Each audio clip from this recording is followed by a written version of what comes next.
नमस्कार, सगरमाथा प्राइम समाचारमा स्वागत छ। म प्रसन्न ढुङ्गाना। नमस्कार, म मेनुका श्रेष्ठ। सुरुमा प्रमुख समाचार। कोरोना संक्रमण मुक्त हुनेको संख्या बढ्दै आज थप 23 जनाको मृत्यु। मौसमी फ्लूसँग जोगिन तर नआत्तिन चिकित्सकहरूको सुझाव। सरकारी अस्पतालले नै धरौटी जम्मा गरेपछि मात्र संक्रमितको उपचार गर्ने भनेपछि चौतर्फी विरोध। धरौटी नराखी उपचार गर्न सरकारको निर्देशन। सत्तारूढ नेकपा भित्र आन्तरिक विवाद झन बढ्दै पार्टी फुट्न सक्ने भन्दै नेकपा वृत्तमा बहस। एकताको मर्म अनुसार अघि बढ्न नेतृत्वलाई सुझाव। वर्षौंसम्म पनि सडक कालोपत्रे नभएको भन्दै ललितपुरको सुनाकोठेका स्थानीय आन्दोलित। मध्य पहाडी लोकमार्गको बागलुङखड्डा बाढी पहिरो र अतिक्रमणको चपेटामा। र आइपिएलमा आज 2 खेल। पहिलो खेलमा पन्जाब र चेन्नई र दोस्रो खेलमा कोलकाता र राजस्थान भिड्दै।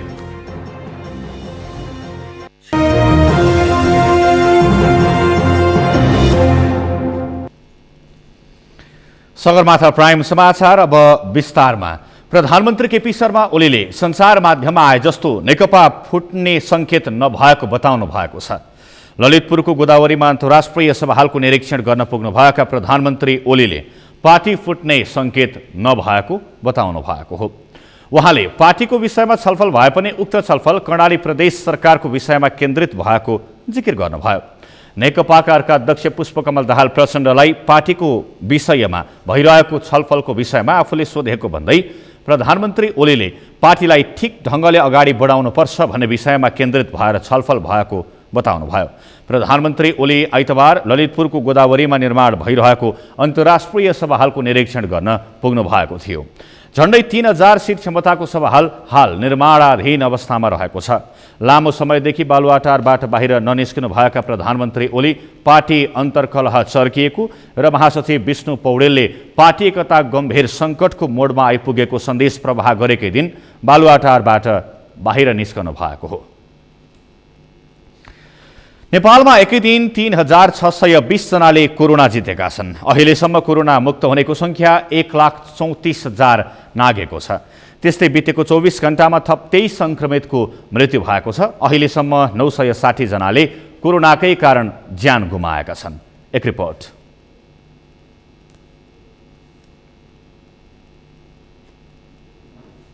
बाट थप 23 जनाले ज्यान गुमाएका छन्। एकै दिन 23 को मृत्यु भएसँगै नेपालमा कोरोना संक्रमणबाट मृत्यु हुनेको कुल संख्या 960 पुगेको स्वास्थ्य तथा जनसङ्ख्या मन्त्रालयले जनाएको छ।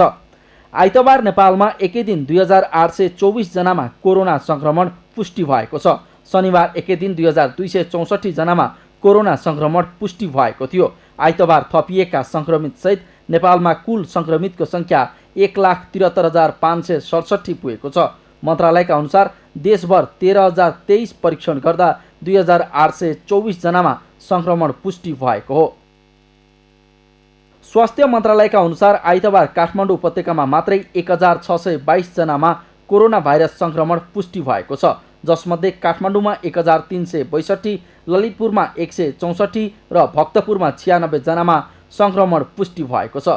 आज देशभरि जम्मा सक्रिय संक्रमितहरूको संख्या 37,765, संस्थागत आइसोलेसनमा रहनुभएकाको संख्या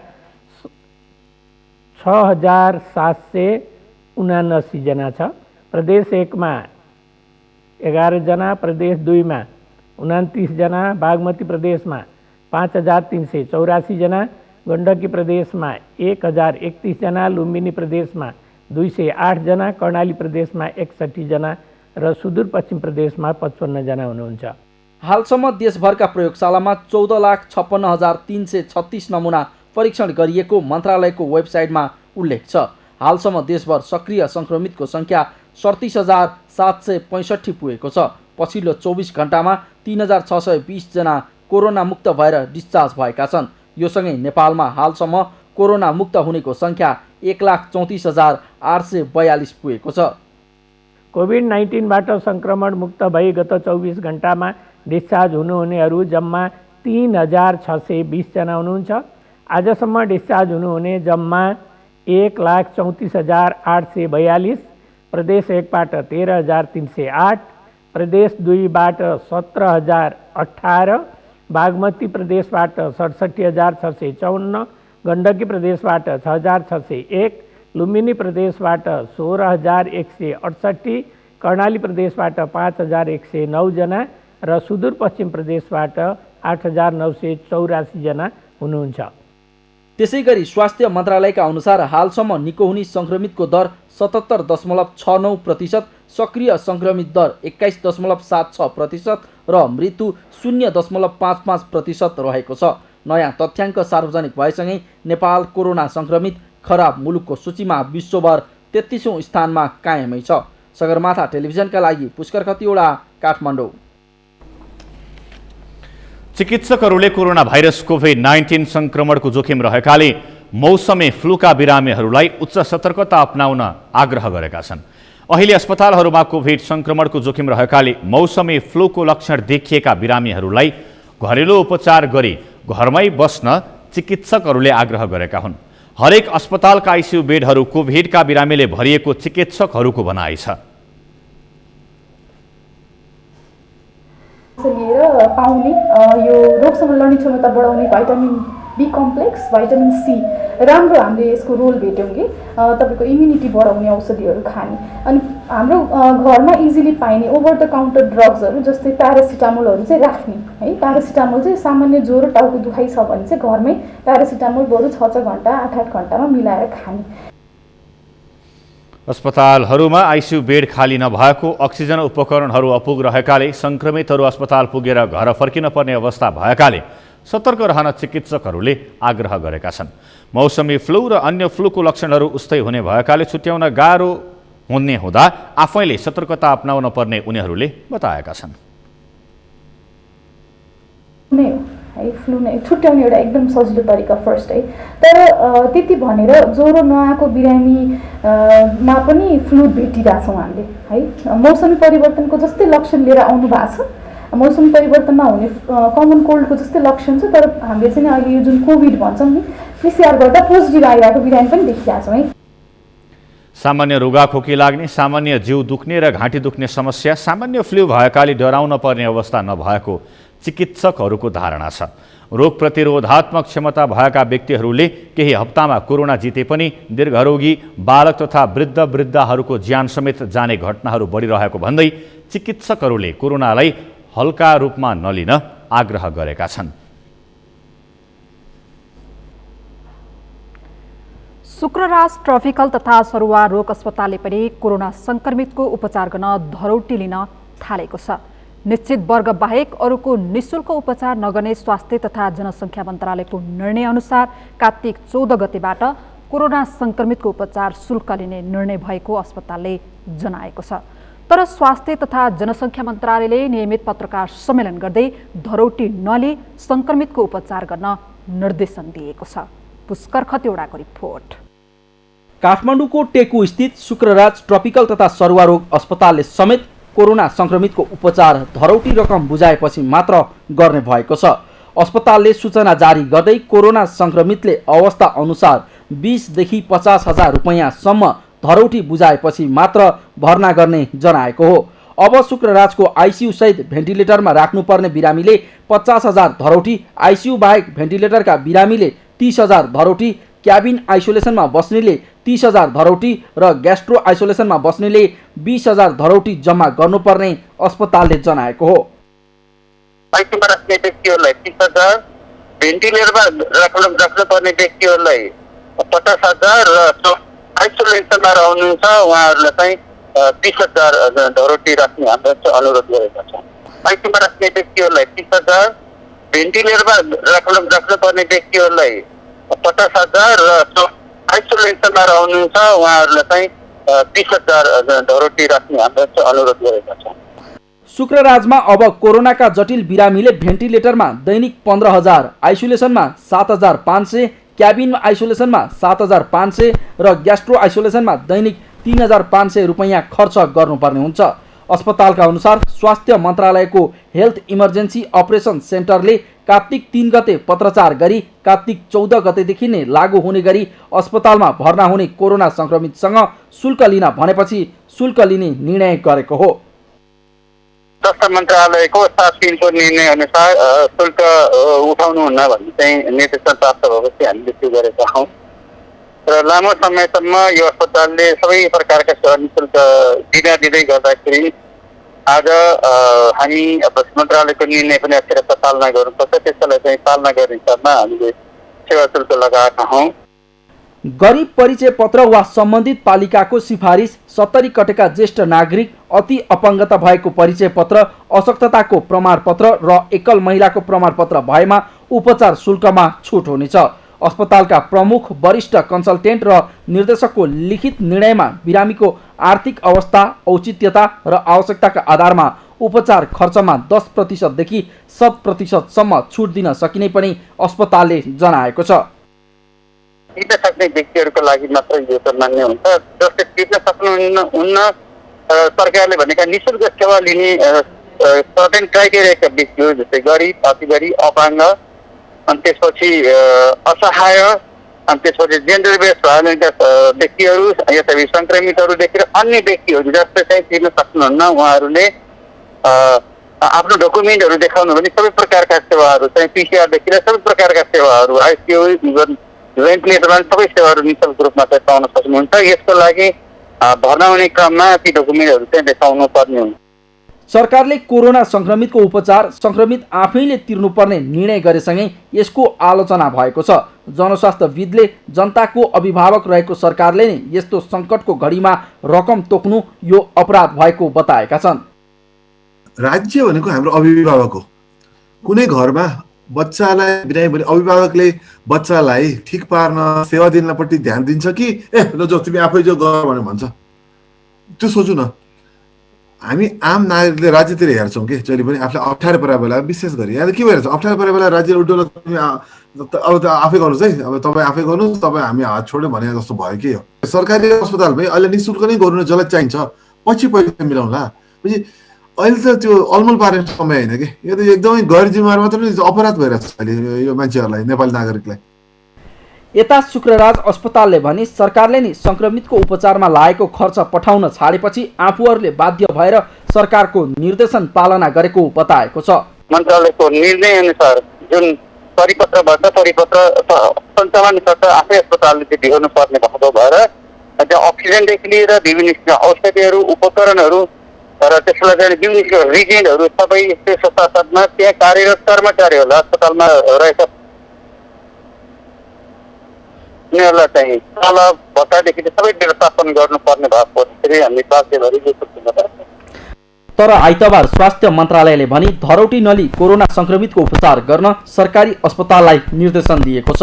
आइतबारको नियमित प्रेस ब्रिफिङमा मन्त्रालयका प्रवक्ता डाक्टर जागेश्वर गौतमले धरौटी नली संक्रमितको उपचार गर्न सबै सरकारी अस्पताललाई निर्देशन दिँदै धरौटी माग गर्ने सबै सरकारी अस्पतालसँग स्पष्टीकरण मागिएको जानकारी दिएका छन्। सरकारी अस्पतालहरू सबैलाई धरौटी नली कोभिड-19 का बिरामीको उपचार गर्न निर्देशन दिइएको, धरौटी सम्बन्धी सूचना निकाल्ने सबैलाई स्वास्थ्य तथा जनसङ्ख्या मन्त्रालयबाट स्पष्टीकरण सोधिएको जानकारी गराउन चाहन्छु। शुक्रराजले पहिले तोकिएको शुल्कमा केही दिनभित्र परिमार्जित गरेर अझ कम बनाउने जनाएको छ। सरकारले संक्रमित आफैले शुल्क तिर्नुपर्ने भनेपछि निजी अस्पताल तथा मेडिकल कलेजहरूले 50,000 देखि 2 लाखसम्म धरौटी लिन थालेका छन्। सगरमाथा टेलिभिजनका लागि पुष्कर खतिवडा, काठमाडौँ। कोरोना संक्रमणको उपचारको सम्बन्धमा भने स्वास्थ्य बिमा बोर्ड अहिलेसम्म मौन रहँदा बिमा गराएका लाखौं परिवारहरू अन्यलमा परेका छन्। सरकारले गुणस्तरीय स्वास्थ्य सेवा प्राप्त गर्ने नागरिकको अधिकारको संरक्षण गर्ने उद्देश्यले स्वास्थ्य बिमा बोर्ड मार्फत स्वास्थ्य बिमा गर्ने व्यवस्था गरेको छ। तर अहिलेसम्म कोरोना संक्रमणमा परेका बिरामीको उपचारको कुनै पनि खर्चको भुक्तानी बोर्डले गरेको देखिँदैन। सरकारले कोरोना संक्रमितको उपचार निःशुल्क गरिदिँदा बोर्डले जोखिम वहन गर्नुपर्ने थिएन।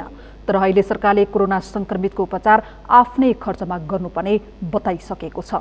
यस्तो अवस्थामा स्वास्थ्य बिमा गरेका कुनै पनि नागरिकले कोरोना उपचार गराउँदा बोर्डले भुक्तानी दिनुपर्ने देखिन्छ। तर अहिलेसम्म यस सम्बन्धमा बोर्डले कुनै पनि निर्णय गरेको छैन। स्वास्थ्य बिमा बोर्डकी कार्यकारी निर्देशक डाक्टर राधिका थप्पलियाले यस सम्बन्धमा बोर्डले अहिलेसम्म कुनै पनि निर्णय नगरेको बताउनुभयो।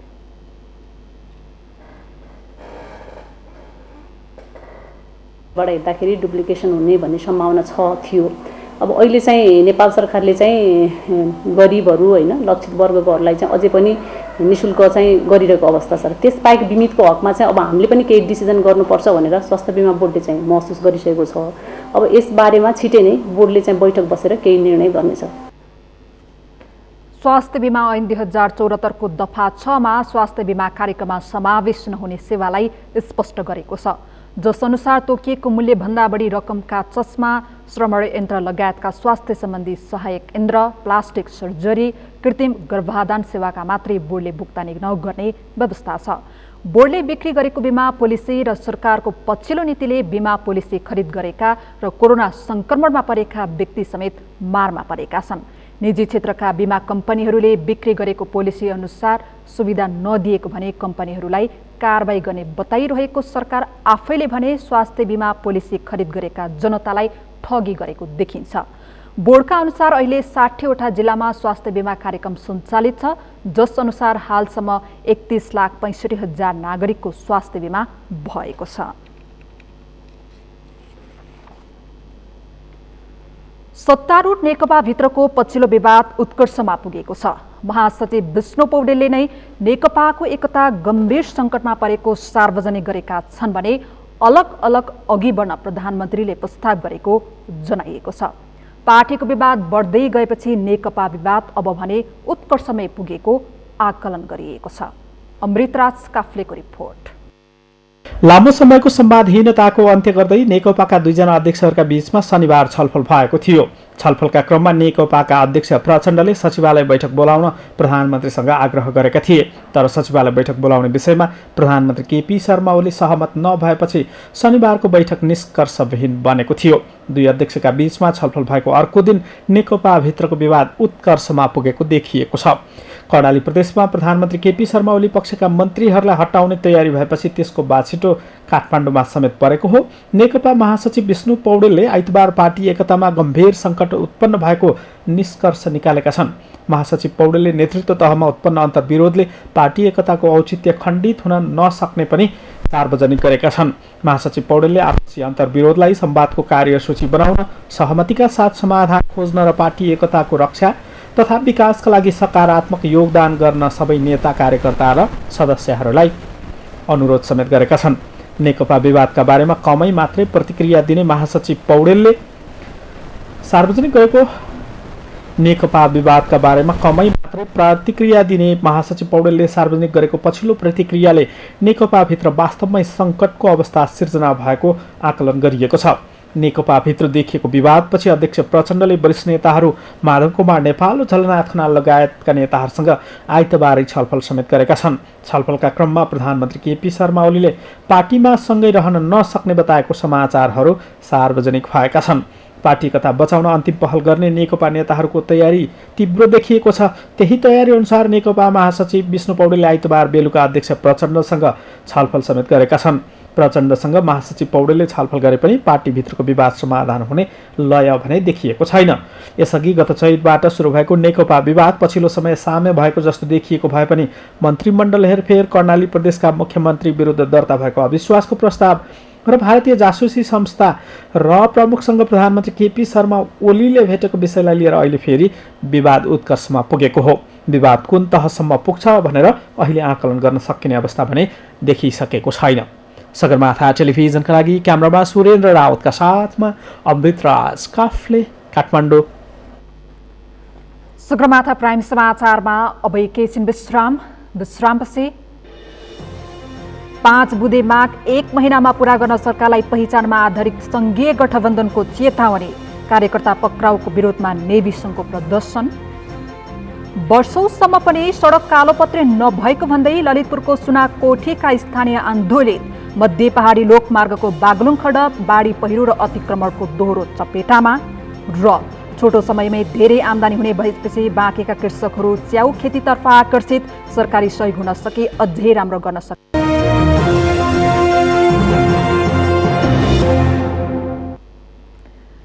विश्रामपछि सगरमाथा प्राइम समाचारमा स्वागत छ। अब बाँकी समाचार। पहिचानमा आधारित सङ्घीय गठबन्धनले आफ्ना 5 बुँदे माग पूरा गर्न सरकारलाई 1 महिने अल्टिमेटम दिएको छ। गठबन्धनले आज संयुक्त पत्रकार सम्मेलन गर्दै कोरोना प्रभावित जनताहरूको उचित स्वास्थ्य जाँच निःशुल्क रूपमा गर्नुपर्ने लगायतका माग सार्वजनिक गरेको हो। गठबन्धनले कोरोना भाइरसले सबैलाई त्रसित बनाएको अवस्थामा सरकारले संक्रमण नियन्त्रण, स्वास्थ्य चेक जाँच उपकरण तथा उचित व्यवस्थापन गर्न असफल भएको आरोप समेत लगाएको छ। कोरोनाका कारण उद्योग, कल कारखाना, व्यापार व्यवसाय, शिक्षण संस्था, अस्पताल, यातायात, सेवाग्राही, कार्यालय सहित जनजीवन पूर्ण रूपमा प्रभावित भए पनि सरकारले गरिबहरूलाई उचित राहत प्रदान गर्न नसकेको आरोप लगाएको छ। कार्यक्रममा थारूहट थारूवान राष्ट्रिय मोर्चाका संयोजक लक्ष्मण थारूले संविधानले सबैको भावना समेट्न नसकेको भन्दै अबको विद्रोह पहिचान पक्षधरहरूको हुने बताउनुभयो। अबको विद्रोह भ्रष्टाचार विरोधी आम नेपाली युवाहरू युवतीहरू सहितको एउटा सशक्त विद्रोह, सशक्त आन्दोलन आजैको पत्रकार सम्मेलनमा हामी घोषणा गरेका छौँ र 1 महिनाको अल्टिमेटम मङ्सिर 20 गतेसम्म हामी भोलि प्रधानमन्त्रीलाई ज्ञापन पत्र बुझाउँदैछौँ। गठबन्धनले 1 महिनाभित्र आफ्ना मागहरू पूरा नभई आगामी मङ्सिर 20 गतेदेखि काठमाडौँमा आन्दोलन गर्ने घोषणा पनि गरेको छ। हामी सरकारलाई 1 महिने अल्टिमेटम दिँदैछौँ।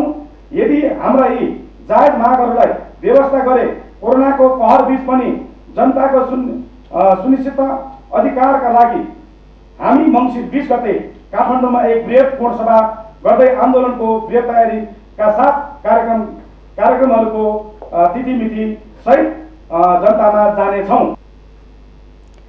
त्यस्तै गठबन्धनले संघीयता संस्थागत गर्न संविधानको धारा 274 लगायत सम्पूर्ण पहिचान विरोधी धारा, उपधाराहरू र अनुसूचीहरू संशोधन गर्नुपर्ने माग राखेको छ।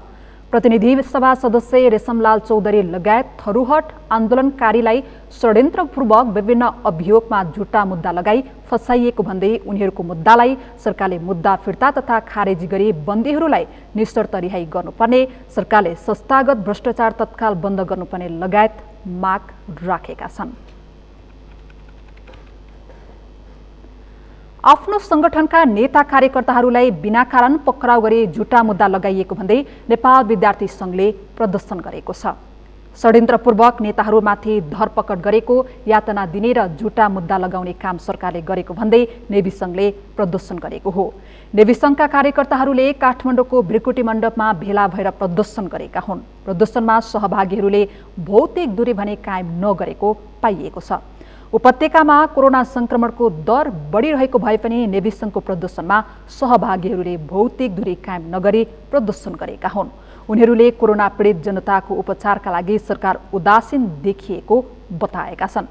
प्रदर्शनमा सहभागीहरूले जनस्वास्थ्यमा खेलबाड गर्न पाइँदैन, भ्रष्ट सरकार चाहिँदैन, अधिनायकवादीको सरदार केपी ओलीको सरकार झुटा मुद्दा खारेज गर भन्दै नाराबाजी गरेका थिए।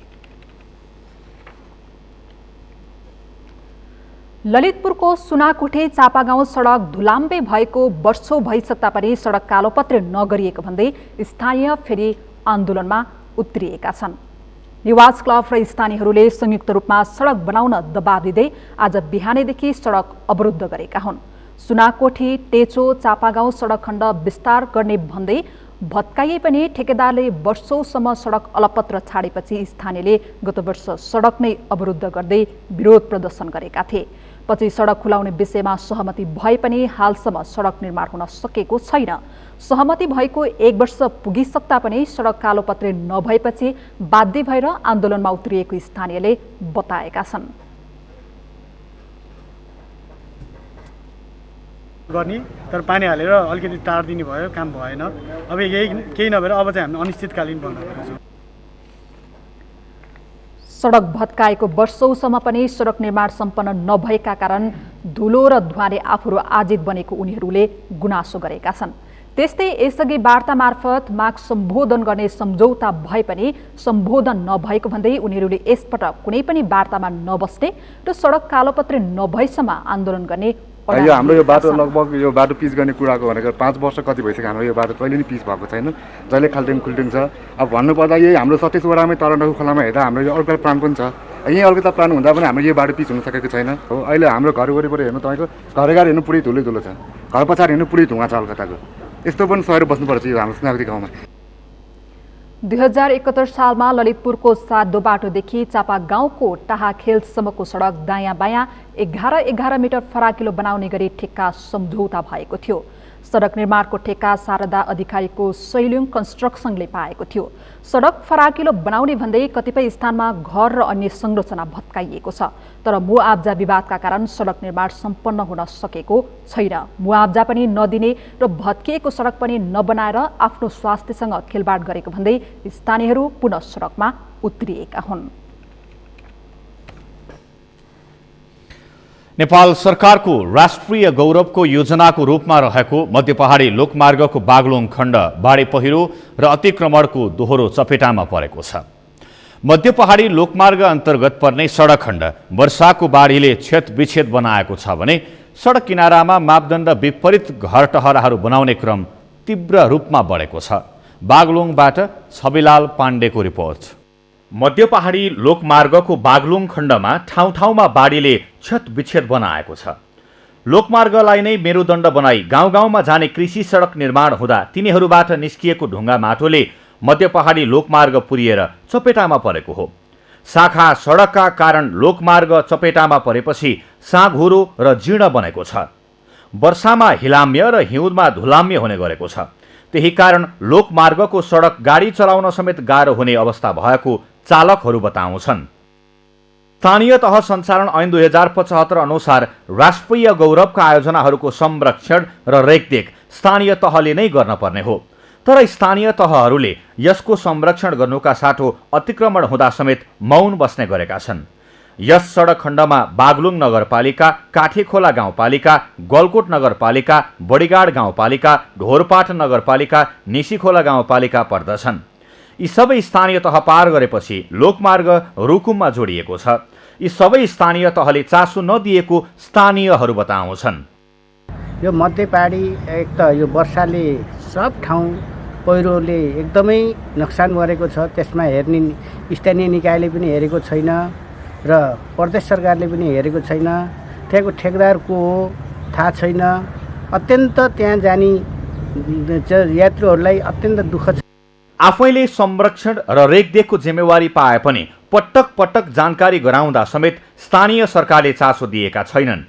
आफ्नो जिम्मेवारी पूरा नगर्ने अनि ध्यानाकर्षण गराउँदा समेत बेवास्ता गरेका मध्य पहाडी लोकमार्गका इन्जिनियर आशिष थापाको भनाइ छ।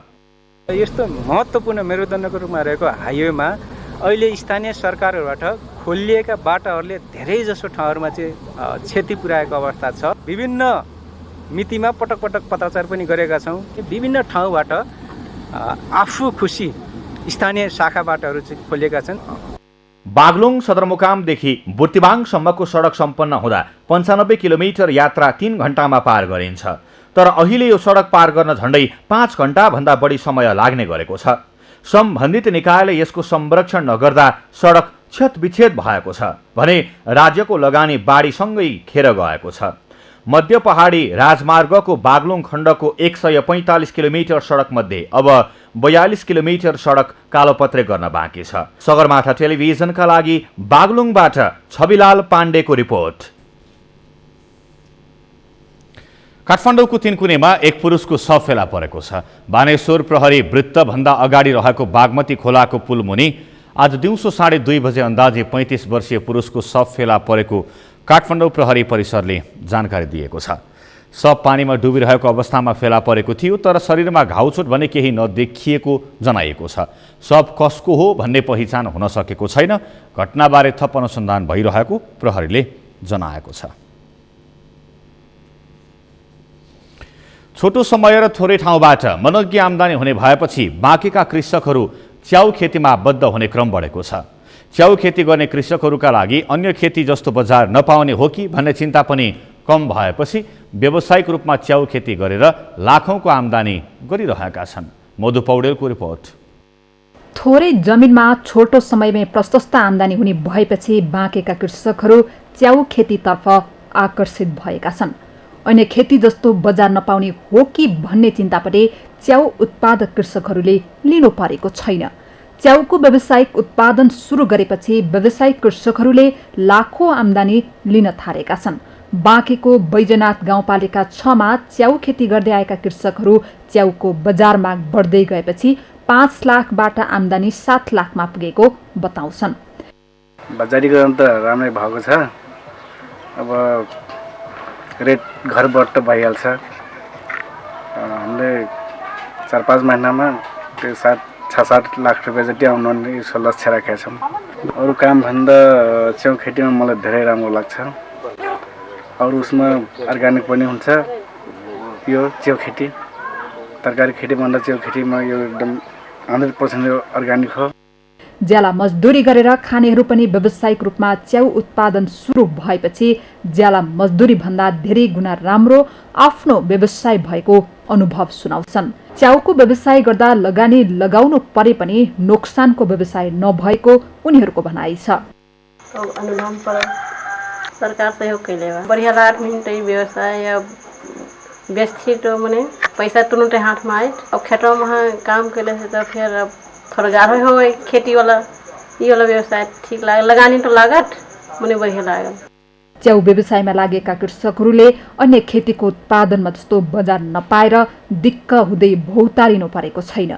सरकारी अनुदानबाट केही सहयोग भएको व्यावसायिक च्याउ उत्पादक कृषकहरूलाई अझै आफ्नो व्यवसाय बढाउनका लागि सहयोगको खाँचो छ।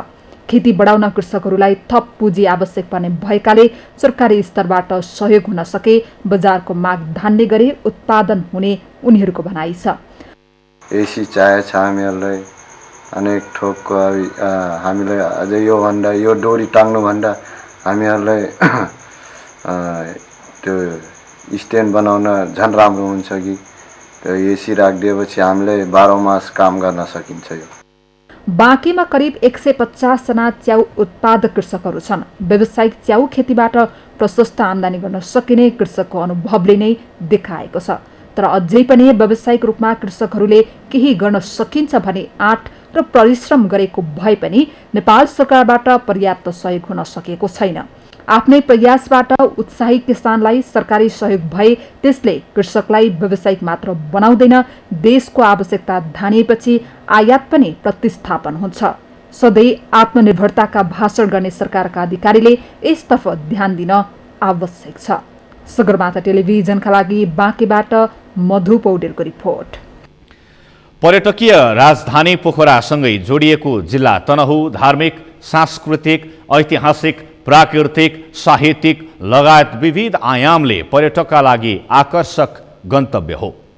तनहुँलाई ग्रामीण पर्यटनका हिसाबले उत्कृष्ट गन्तव्यका रूपमा समेत चिनिने गरेको छ।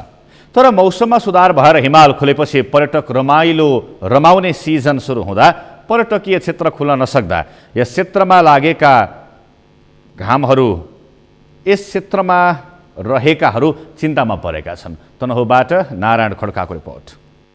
ग्रामीण पर्यटन प्रवर्धनको मुख्य आधार मानिएको होमस्टे तनहुँमा मात्र 14वटा भन्दा बढी छन्। कोरोना कहरका कारण यी होमस्टेहरू अहिले सुनसान बनेका छन्। शरद ऋतु पर्यटकका लागि सबैभन्दा बढी आकर्षक समय हो। यही समय मौसममा समेत सुधार भएर हिमालहरू खुलेर चाँदी झै टल्किएर मनमोहक बनेका छन्। तर नेपाल सरकारले चैत 11बाट सुरु गरेको लकडाउनपछि अझै पनि पर्यटकीय क्षेत्र खुलेका छैनन्। कोरोना कहरका कारण पर्यटकीय क्षेत्र खुल्न नसक्दा पर्यटकले नै धानेको ग्रामीण अर्थतन्त्र थला परेको छ। दशैं तिहारको समय आन्तरिक पर्यटकको पनि घुमफिरको समय हो। झन विदेशीहरू त यस मौसममा देखिने दृश्य र नेपालका सांस्कृतिक पर्वका कारण पनि आकर्षित हुने गरेका थिए। अहिले पर्यटकीय सिजन सुरु भइसके मौसमले पनि मजाले साथ दिएको छ। हरिया पहाडका तरेली बेसी तथा उपत्यकामा बिहानी समयमा कुहिरोले ढपक्क ढाकिएको सुन्दरता, उत्तरतर्फ दन्तलहर जस्तै सेत्तामे ठडिएका मनमोहक हिम श्रृङ्खलाले पर्यटकलाई स्वागत गरिरहेका छन्। तर कोरोना संक्रमण त्रासले पर्यटक नहुँदा यी सुन्दर दृश्यहरू पनि एक्लिएका छन्। विगतमा यस समयमा भरिभराउ हुने तनहुँका पर्यटकीय क्षेत्र तथा होमस्टेमा अहिले सन्नाटा छाइरहेको छ। कोरोनाले चाहिँ नि हाम्रो यो होमस्टेलाई निकै नै असर परेको छ। हामीले लास्ट चैत 11 गतेसम्म होमस्टे सञ्चालन गरेको थियौँ र पाउन पनि खचाखच भरिएको थियो र चैत 11 गते हामीले यस होमस्टेलाई हामीले कोरोनाको महारले गर्दाखेरि बन्द गरेका थियौँ। आफूले उत्पादन गर्ने अर्ग्यानिक खानाहरू जस्तै गुन्द्रुक सुन्द्रुक यिनीहरू चाहिँ पुरा रेडी गरिराखेको छ। यस टुटेपानी होमस्टेमा 16 घरले सञ्चालन गरिएको होमस्टे हो। घुमफिरका लागि यो मौसम एकदमै उपयुक्त मानिन्छ, तर विगत 8 महिनादेखि नै पर्यटकीय क्षेत्र सुनसान हुँदा पर्यटन व्यवसाय थला परेको छ। ग्रामीण पर्यटन व्यवसाय फस्टाउँदै गएपछि तनहुँको भानु नगरपालिका 13 बिर्लुङको टुटेपानीका युवाहरू वैदेशिक रोजगारी छाडेर गाउँमै होमस्टे सञ्चालन गर्न थालेका थिए। होमस्टे व्यवस्थापनमा राम्रै लगानी गरेका उनीहरू कोरोना कहरका कारण निराश बन्दै गएका छन्। यो विदेशबाट यो आउँदैछ कि युवाहरू र उहाँहरूको चाहिँ बुझ्दाखेरि चाहिँ यो होमस्टे हाम्रो चाहिँ यो अति नै यो गण्डकी प्रदेशको नै अब नमुनाको रूपमा घोषणा भएको हुनाले हामी विदेशमा भन्दा गाउँमै बसेर केही गरौँ भन्ने उहाँहरूको यही अनुसारले नै होला जस्तो लाग्छ। अब अर्ग्यानिक खानाको बाटो नै होला जस्तो लाग्छ। सबै चिज बिक्री भइरहेको छ भनौँ न। अब खेरो जाने चिजहरू जो हामीले बाँडेर चुडेर टोल छिमेकीमा भएको नभएको चाहिँ अब बाँडचुँड गरेर चाहिँ खाएर भने नि भ्याउँथ्यो भने अहिले बिक्री भएछ, अलिकति पैसा आछ, पैसा यही रहेछ भन्ने कुरा बुझिया छ।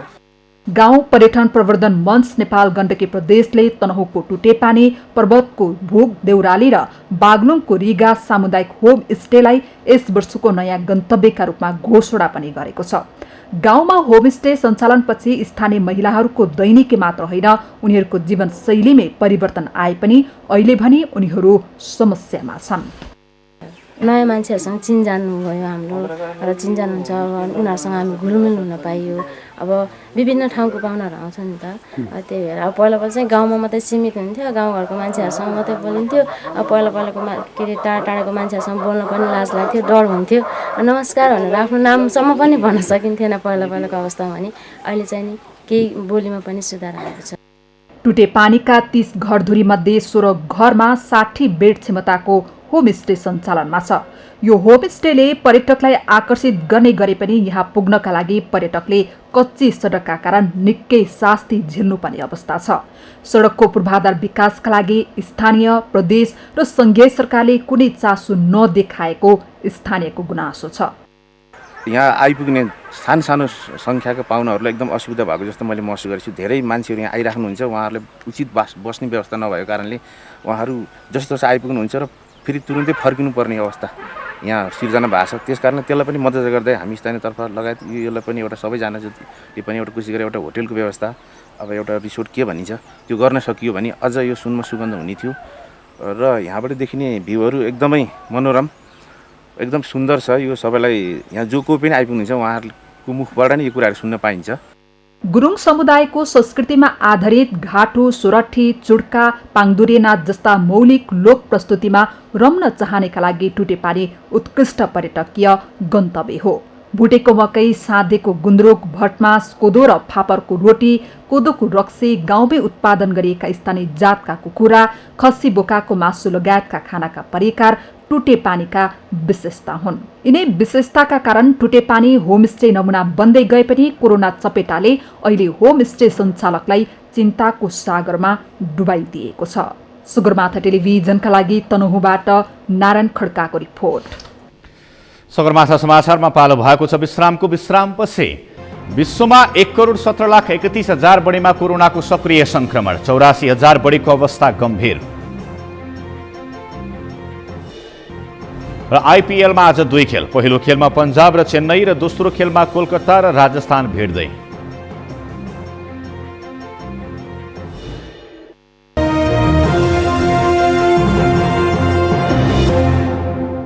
अब पालो अर्थ समाचारको। अर्थ समाचारका प्रायोजक हो आफ्नो विश्वास हो त्रिशक्ति सिमेन्ट। पहाडी क्षेत्रका कृषकहरू फलफुलको राजा भनेर चिनिने किवीको व्यावसायिक खेतीतर्फ आकर्षित भएका छन्। दोलखा, इलाम लगायत मध्य र पूर्वी नेपालको पहाडी जिल्लाहरूमा हुँदै आएको किवी खेतीप्रति म्याग्दी, बागलुङ र पर्वतका कृषकको समेत आकर्षण बढेको छ। म्याग्दीबाट सन्तोष गौतमको रिपोर्ट। अनुकूल भूगोल, हावापानी, उच्च बजार मूल्यका कारण राम्रो आम्दानीको सम्भावना भएकाले पर्वतको लेकफाट, सालिजाका साथै म्याग्दीको राम्चे, तोरीबारी, किमचौरका कृषकले किवी खेती सुरु गरेका छन्। केही वर्षअघि परीक्षणका लागि लगाइएको बोटले राम्रो उत्पादन दिन थालेपछि कृषकले किवीको व्यावसायिक खेती विस्तार गरेका हुन्। लहरा प्रजातिको किवी समुद्र सतहबाट 1200 देखि 2500 मिटर उचाइको भूगोलमा खेती गर्न सकिन्छ। व्यावसायिक महत्त्व बुझ्नुका साथै आम्दानीको सम्भावना भएकाले किवी खेतीतर्फ कृषकको आकर्षण बढेको हो। पहिला कोदो मकै त्यति राम्रो नि हुन्न थियो गरे, अलि छेउको जग्गा भएर किवी लगाएको। किवी त अहिलेसम्म केहीले नि खाएको नि छैन। किवी लगाएपछि त आम्दानी राम्रै जस्तो भएछ। स्वादिलो, धेरै पौष्टिक तत्त्व पाइने र स्वास्थ्यकर पनि हुने किवीका मुख्य उपभोक्ता पर्यटक, विदेशमा रहेका र त्यहाँबाट फर्किएका नेपालीहरू हुन्। लगाएको तेस्रो वर्षबाट एउटा बोटमा 50 देखि 70 किलोसम्म फल लाग्ने किवी प्रति किलो न्यूनतम 200 रुपैयाँका दरले बिक्री हुने गरेको छ। न्युजिल्यान्डको प्रमुख फल मानिने किवी नेपाली उपभोक्ताका लागि भने नयाँ हो। तर पछिल्लो समय किवी खेतीतर्फ कृषकको आकर्षणसँगै बिरुवाको माग समेत बढेको छ। अनि यसबाट चाहिँ हामीले यो मधुमेह रोग लागेकोहरूको लागि पनि एकदम अति उत्तम र पाचन प्रक्रियामा पनि यसले एकदम ठुलो सहयोग गर्ने हुनाले यो एकदम महत्त्वपूर्ण फल हामीले मानिएको छ। कृषि ज्ञान केन्द्रको तर्फबाट हामीले विगतमा एउटा किवी मोडेल फार्म भनेर एउटा योजना छनौट गरेर काम जुन सुरु गरेका छौँ। सोयु, ब्रुनो, हेवार्ड, आलिसान, टोमरी, मन्टी जातको किवीको प्रति बिरुवाको बजार मूल्य 300 रुपैयाँ रहेको छ। किवीले 40 वर्षसम्म फल दिन सक्ने कृषि प्राविधिकहरूले बताएका छन्। उदयमान फलफुलको रूपमा देखिएको किवीको स्थिर बजार र निकासी प्रवर्धन गर्न सके पहाडी क्षेत्रका कृषकहरूको आय आर्जन वृद्धिका लागि उपयोगी हुने देखिन्छ। सगरमाथा टेलिभिजनका लागि म्याग्दीबाट सन्तोष गौतमको रिपोर्ट। यो सँगै हामी सगरमाथा प्राइम समाचारको अन्त्यमा छौँ। अन्त्यमा प्रमुख समाचार फेरि एकपटक। कोरोना संक्रमण मुक्त हुनेको संख्या बढ्दै आज थप 23 जनाको मृत्यु। मौसमी फ्लूसँग जोगिन तर नआतिन चिकित्सकहरूको सुझाव। सरकारी अस्पतालले नै धरौटी जम्मा गरेपछि मात्र संक्रमितको उपचार गर्ने भनेपछि चौतर्फी विरोध, धरौटी नराखी उपचार गर्न सरकारको निर्देशन। सत्तारूढ नेकपा भित्र आन्तरिक विवाद झन बढ्दै पार्टी फुट्न सक्ने भन्दै नेकपा वृत्तमा बहस। एकताको मर्म अनुसार अघि बढ्न नेतृत्वलाई सुझाव। वर्षौंसम्म पनि सडक कालोपत्रे नभएको भन्दै ललितपुरको सुनाखोटेका स्थानीय आन्दोलित। मध्य पहाडी लोकमार्गको बागलुङखण्ड बाढी पहिरो र अतिक्रमणको चपेटामा। र आइपिएलमा आज 2 खेल। पहिलो खेलमा पन्जाब र चेन्नई र दोस्रो खेलमा कोलकाता र राजस्थान भिड्दै।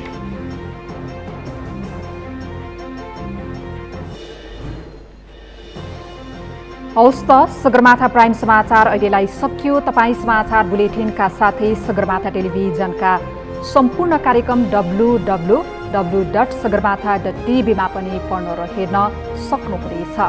साथै युट्युबमा youtube.com/sagarmathatv नेपालमा हेर्न सक्नुहुनेछ। साथै तपाईँ हामीलाई फेसबुकमा पनि facebook.com/stv नेपालमा फलो गर्न सक्नुहुनेछ। समाचारको शिखर, नेपालको गौरव, नेपालको पहिलो न्युज च्यानल सगरमाथा टेलिभिजन हेर्दै गर्नुहोला। नमस्कार।